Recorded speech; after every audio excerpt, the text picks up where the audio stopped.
It is a very scary time in the United States right now for a woman to become pregnant.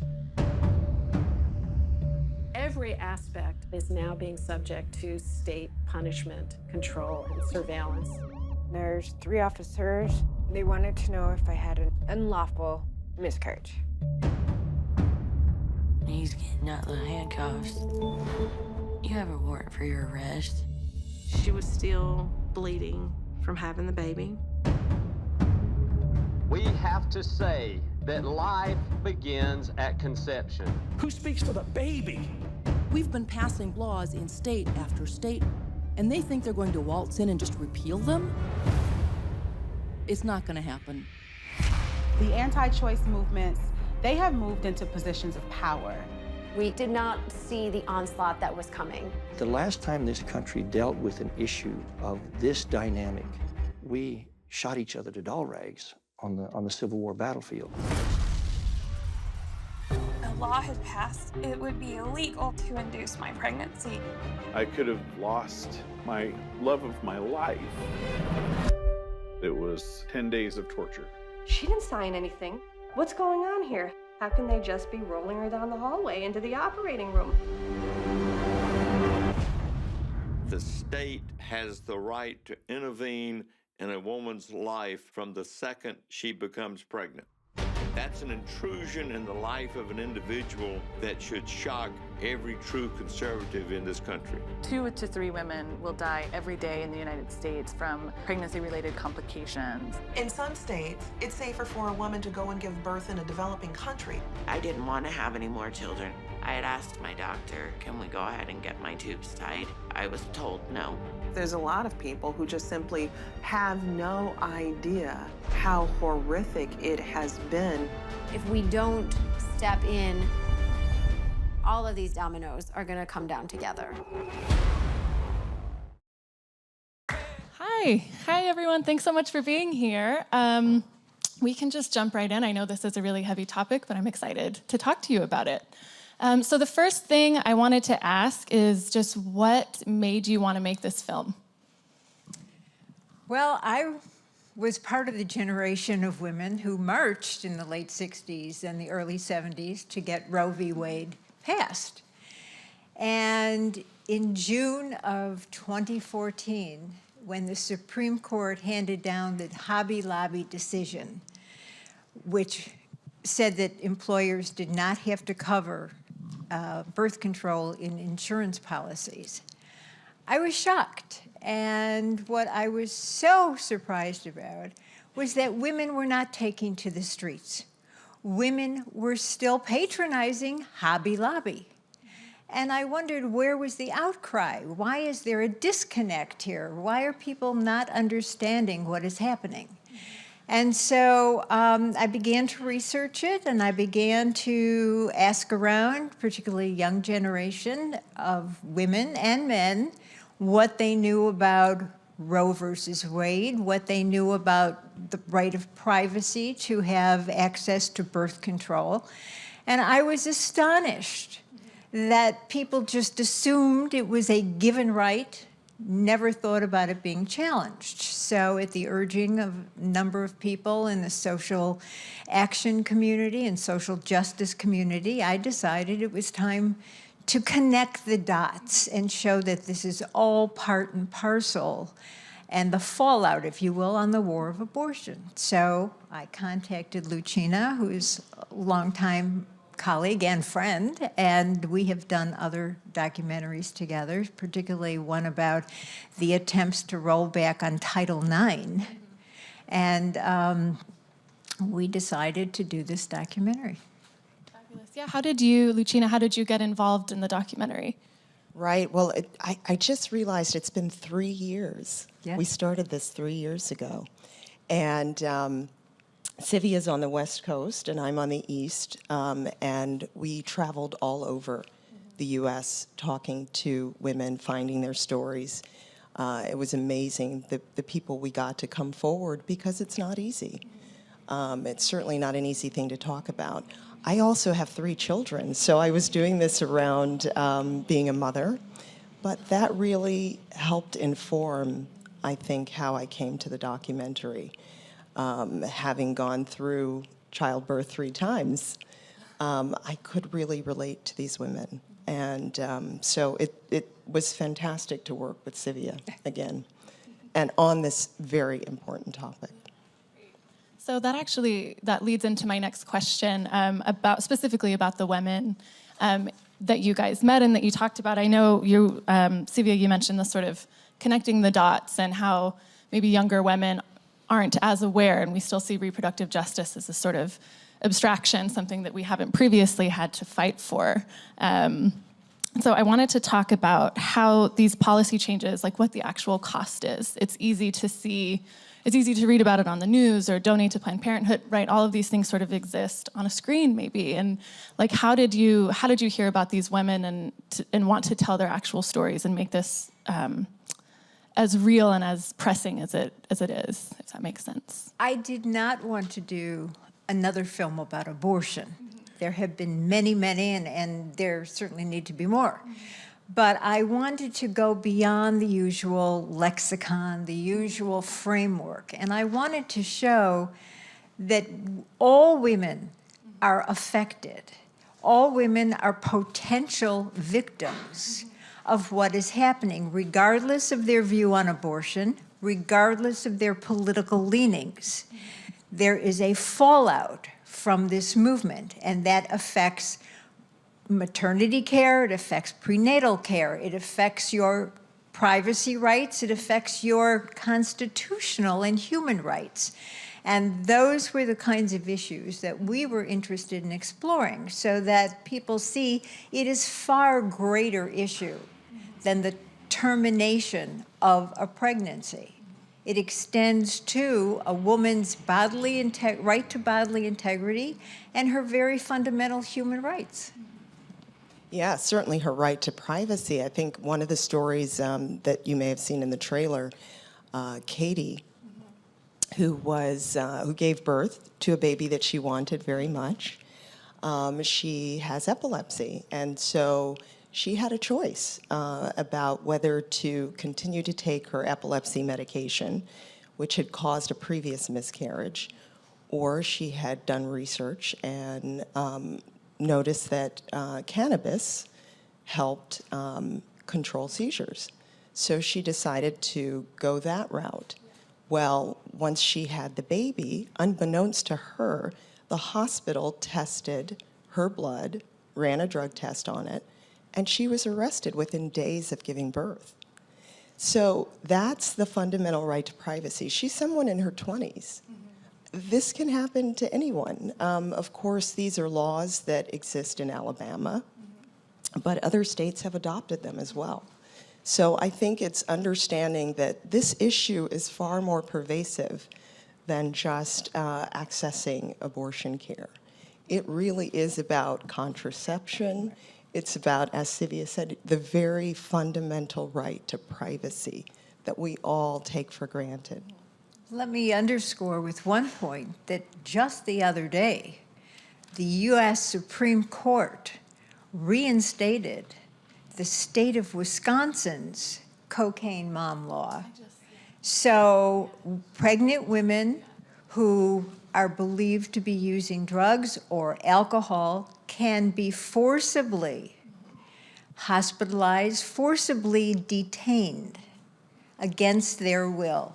And in the case that came before the court, that woman was in solitary confinement for 18 days. So it's not just Alabama, it's across the country. There are laws that are being manipulated. Right, so that leads into the next thing that I wanted to talk to you both about. We're talking about people being detained, people being arrested, somebody going to jail 48 hours after labor. Let's talk a little bit about these personhood laws and the criminalization of pregnant women or new mothers. Let's talk about the personhood laws and what's that actually about?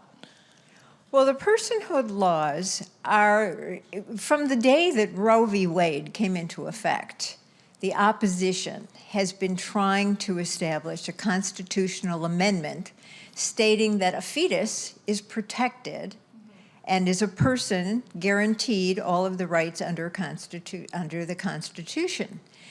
Since then, there have been various measures to declare the personhood of the fetus.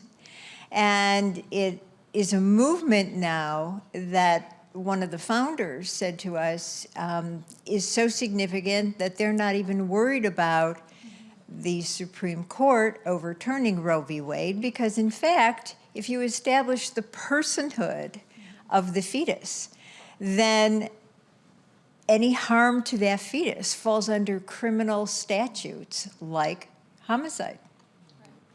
Yeah, and so he basically said we don't need Roe to be overturned because you're establishing right from the beginning that it's a person.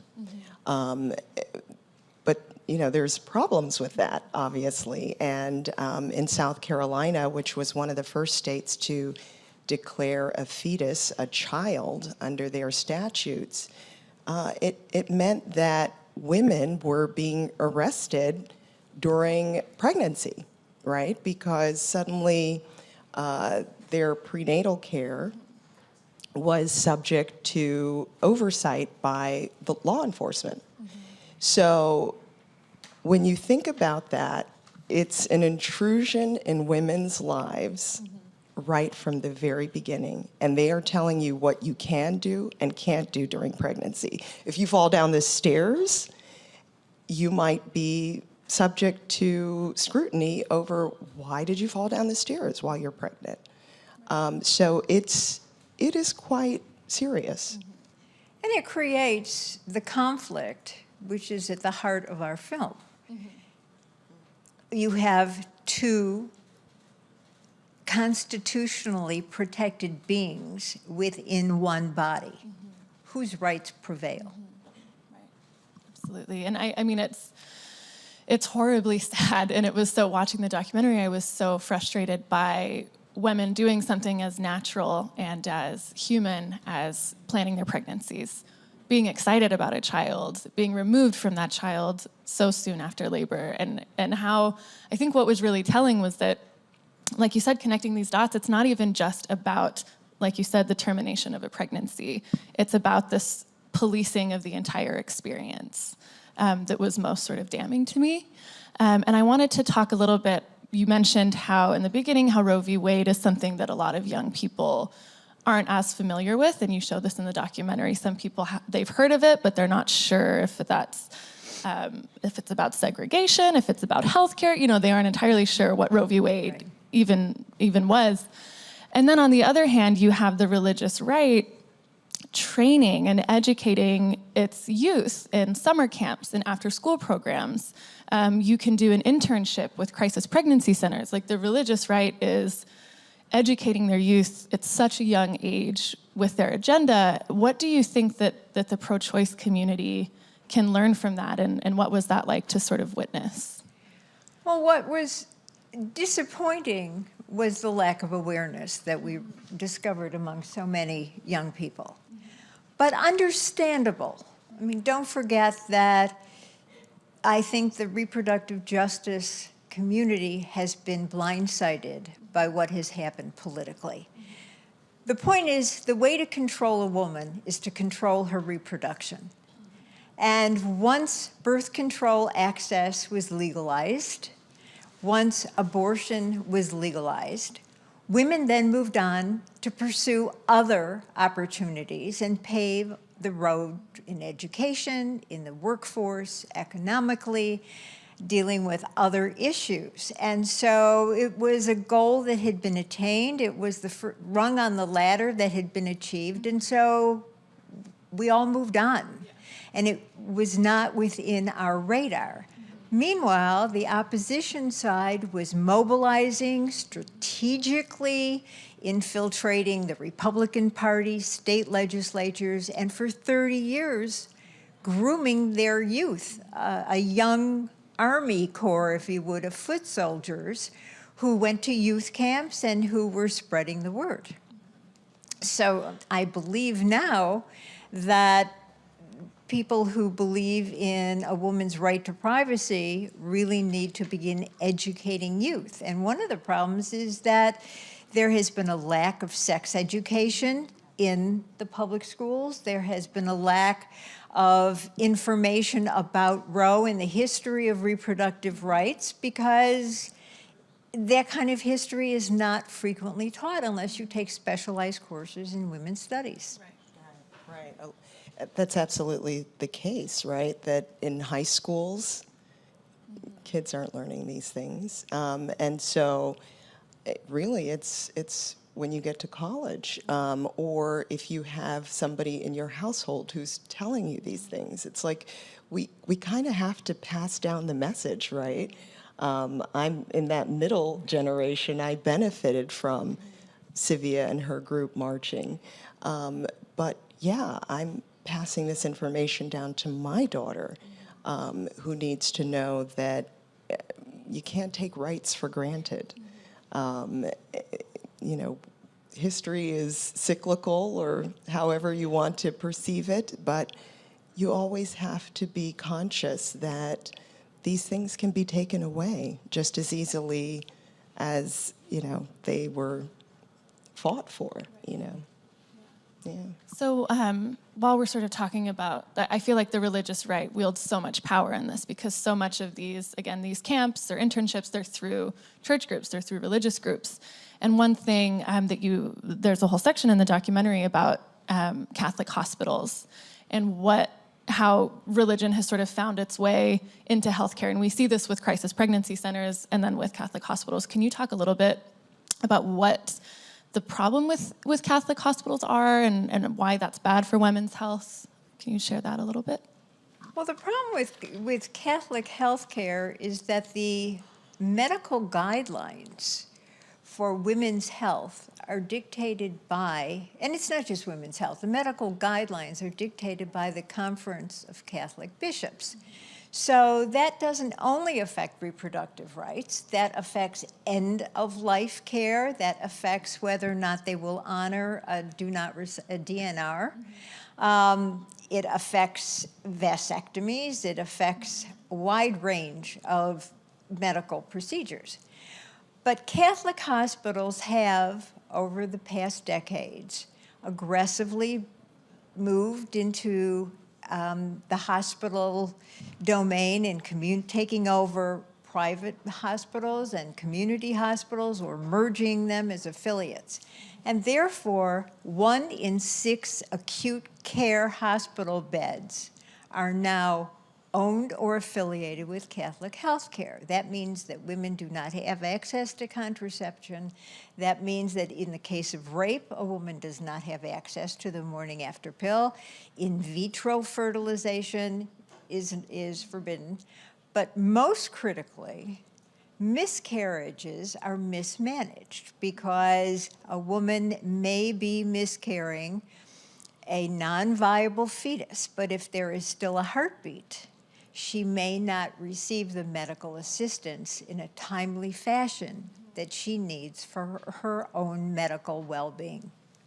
Right, and that puts women's lives at risk. I mean, we show someone in the documentary who was miscarrying, went to her Catholic hospital, firmly believed in Catholic healthcare, grew up in a Catholic household, going to Catholic school, etc., and was told, yeah, you're probably miscarrying, but there's still a fetal heartbeat, so just go back home. Go back home and wait, wait. And imagine being told that. I mean, she's not a medical professional, right? But she also had 2 young children at home.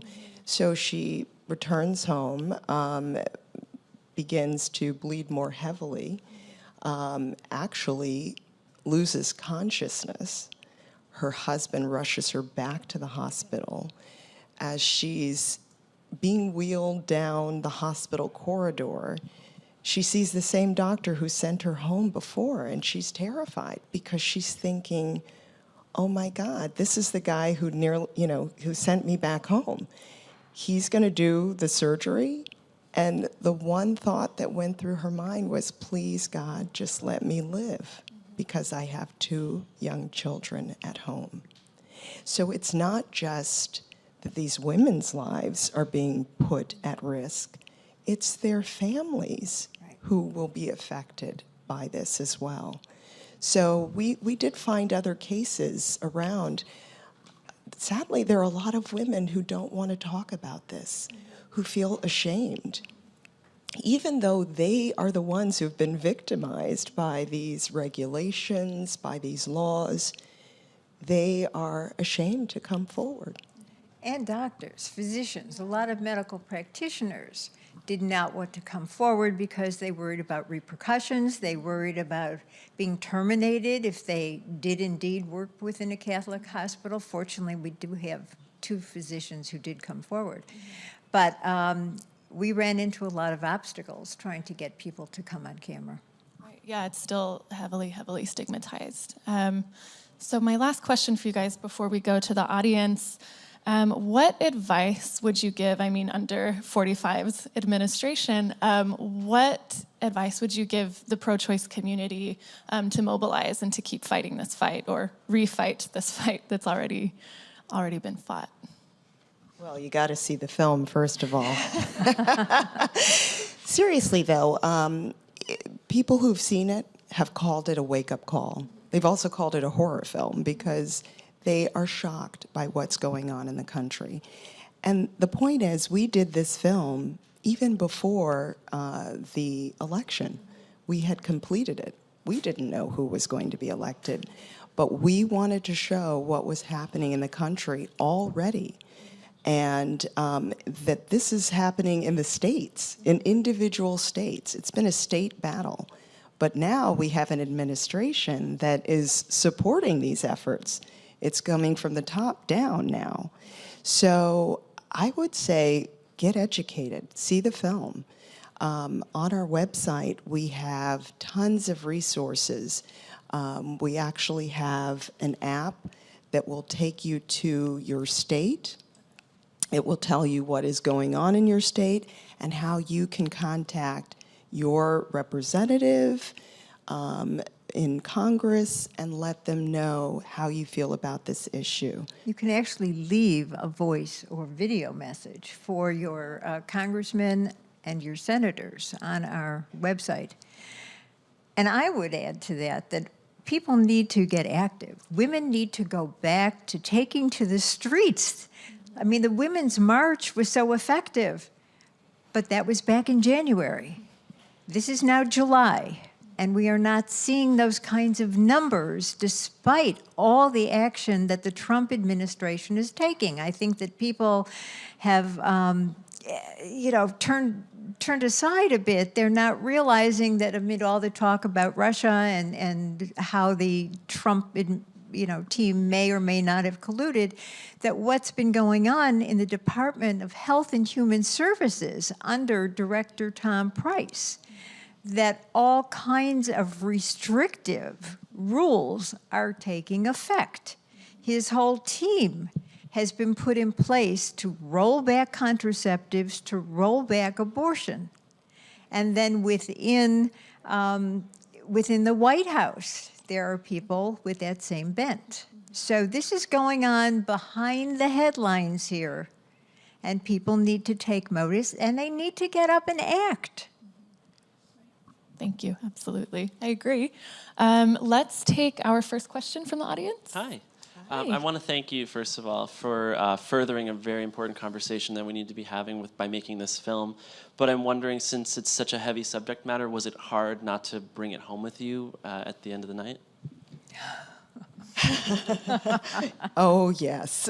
We had many conversations. I think for me, watching the story of a woman who was forced to have a C-section, her third C-section, it hit home for me that I had had 3 C-sections.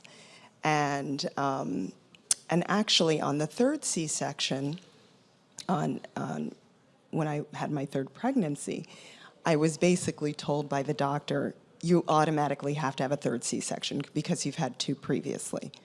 And I was like, really? And I just thought that was the law. I didn't question it. And looking back, hearing Rinat's story in our film, I realized I probably did have some rights to say, no, I would like to try another way. So it hit me in personal ways that I didn't even recognize.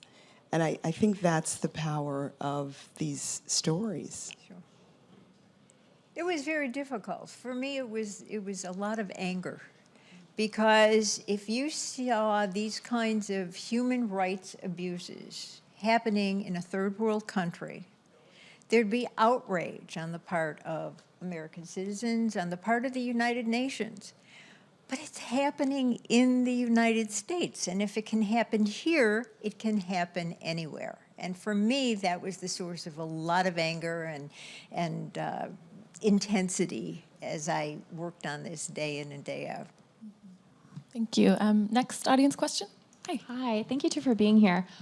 So you kind of touched on before how vital sex education is in, telling people about these issues and not, pushing a pro-life agenda or whatever.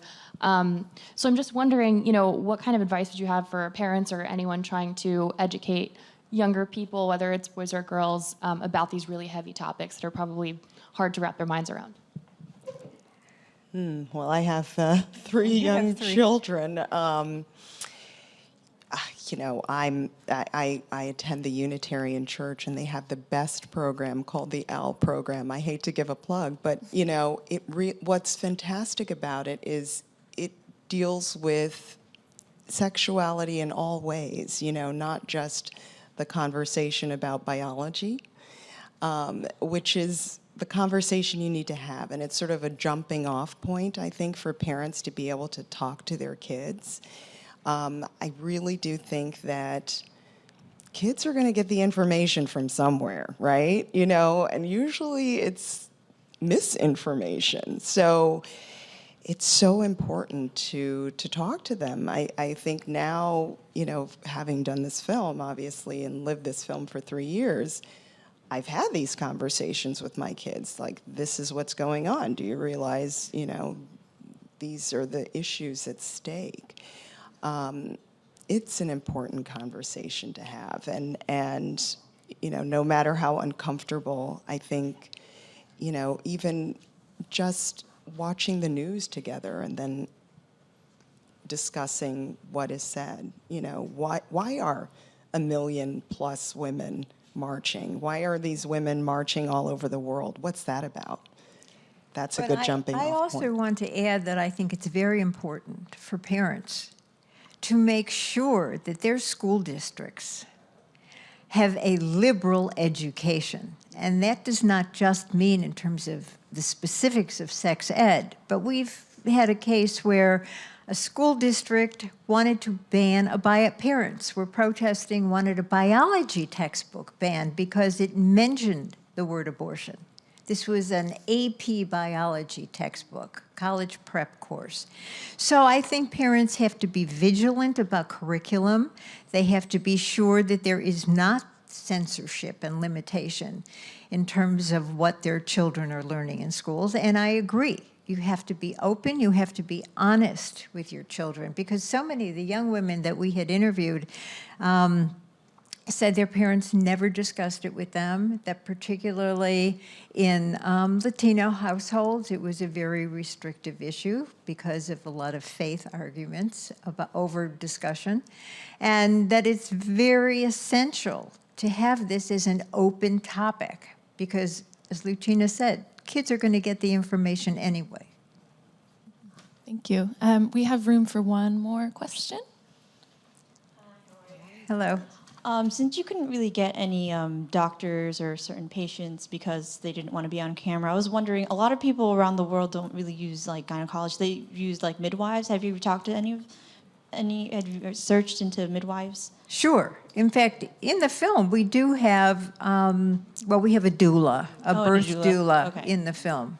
But we certainly talk to midwives and have support from various midwife nursing associations for the film. And their viewpoint was very much the same, that it's difficult. Well, Faith is, we do have a midwife in the film. Faith Grossbeck is who, actually a midwife. who actually saw what was happening to women in one community where Catholic healthcare was the only hospital providing care. And she was the one who blew the whistle about what was happening to women who were being sent home, infected and miscarrying, but because there was a fetal heartbeat, they were told to go home. And one of the reasons that midwives are supporting the film is because it is about birth choices, right? It's also about bodily autonomy and medical decision making, and we show that this one woman who was forced to have a C-section, she was with her doula, and she was hoping that she would have a natural childbirth with, that's why she'd hired a doula, brought a doula in for her third pregnancy. So the midwives really get that this is about women having choices about how they have their pregnancies. And this is all part and parcel of the issue. It's a long, slippery slope, but we are at that point now where it affects even women who are trying to have a natural childbirth. All right, thank you so much to the audience, and thank you both so much for being here. Do you want to tell the audience when and where they can see Birthright? The film opens in New York City this Friday at the Village East Cinema, and will be running for a week, 5 performances a day. So you can check the showing listing times. And then July 28th, we open in Los Angeles. We also open in Long Beach, followed by Chicago and Washington, San Francisco, and cities across the country. Thank you guys so much for being here and for making this film in the first place. I'm really grateful to have seen it. So thank you for the Thanks opportunity very much. to discuss it.